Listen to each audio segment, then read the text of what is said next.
Hello అందరికీ welcome back to my YouTube channel. ఎలా ఉన్నారు అందరూ? ఇప్పటివరకు నా ఛానల్ని ఎవరైనా సబ్స్క్రైబ్ చేసి ఉండకపోతే వెంటనే సబ్స్క్రైబ్ చేసేసుకోండి.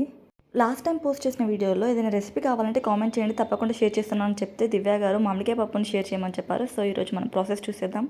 చాలా సింపుల్గా ఉంటుంది. నేనైతే ఒక చిన్న గ్లాస్ కందిపప్పుని వాష్ చేసి పెట్టుకున్నాను. అందులోనే వాష్ చేసి పెట్టుకున్న కొత్తిమీర, కరివేపాకు వేసుకోవాలి. అండ్ మామిడికాయని చిన్న చిన్న పీసెస్గా కట్ చేసుకొని వాష్ చేసుకొని అవి కూడా ఇందులో వేసుకోవాలి.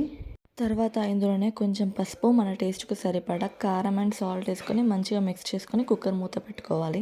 కుక్కర్ మూత పెట్టుకొని స్టవ్ ఆన్ చేసి స్టవ్ పైన పెట్టి ఒక 3-4 విజిల్స్ వచ్చే వరకు ఉంచుకోవాలి. ఈ టమాటా పప్పు చేయడం అయితే చాలా సింపుల్, ఎవరైనా ఈజీగా చేసుకోవచ్చు అండ్ టేస్ట్ కూడా చాలా బాగుంటుంది. ఒకసారి ట్రై చేసి చూడండి. ఇప్పుడైతే పోసు కోసం రెడీ చేసుకుంటున్నాం. ముందు స్టవ్ ఆన్ చేసుకొని ఒక ప్యాన్ పెట్టుకొని అందులో ఆయిల్ వేసుకొని జీలకర్ర, ఆవాలు, పచ్చిమిర్చి, ఇంకా కొత్తిమీర, కరివేపాకు వేసుకోవాలి. పోసులో ఎండుమిర్చి కూడా వేసుకోవచ్చు. ఇప్పుడు ఈ పోసిని మనం ఉడికించుకున్న పప్పులో వేసుకోవాలి. ఈ పోసు అంతా పప్పుకు పట్టేలా కొద్దిసేపు స్టవ్ ఆన్లోనే ఉంచుకోవాలి.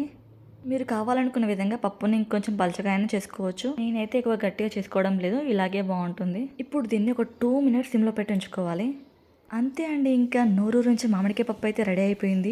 వేడి వేడి అన్నంలో మామిడికాయ పప్పు వేసుకొని తింటుంటే ఎంత బాగుంటుందో కదా. మీరు కూడా ఒకసారి ట్రై చేసి చూడండి, ఎలా వచ్చిందో నాతో షేర్ చేసుకోండి. సింపుల్గా చిటికలా అయిపోతుంది, టైం కూడా ఎక్కువ పట్టదు అండ్ టేస్ట్ కూడా చాలా బాగుంటుంది. ఇంత సింపుల్ రెసిపీ షేర్ చేశాను కదా, మీకు ఎలా అనిపించింది? మీకు ఈ వీడియో నచ్చినట్టయితే వెంటనే లైక్ చేసి షేర్ చేసేయండి. ఇంకా ఇట్లాంటి వీడియోస్ కోసం నా ఛానల్ని సబ్స్క్రైబ్ చేసేసుకోండి. ఇంకేదైనా రెసిపీ మీకు కావాలంటే సింపుల్గా నేర్పించేస్తాను, కింద కామెంట్ చేసేయండి. సో ఇది ఇవాల్టి వీడియో ఫ్రెండ్స్. మళ్ళీ ఇంకో మంచి వీడియోతో మేము ముందుకు వస్తాను. అంతవరకు బాయ్ బాయ్.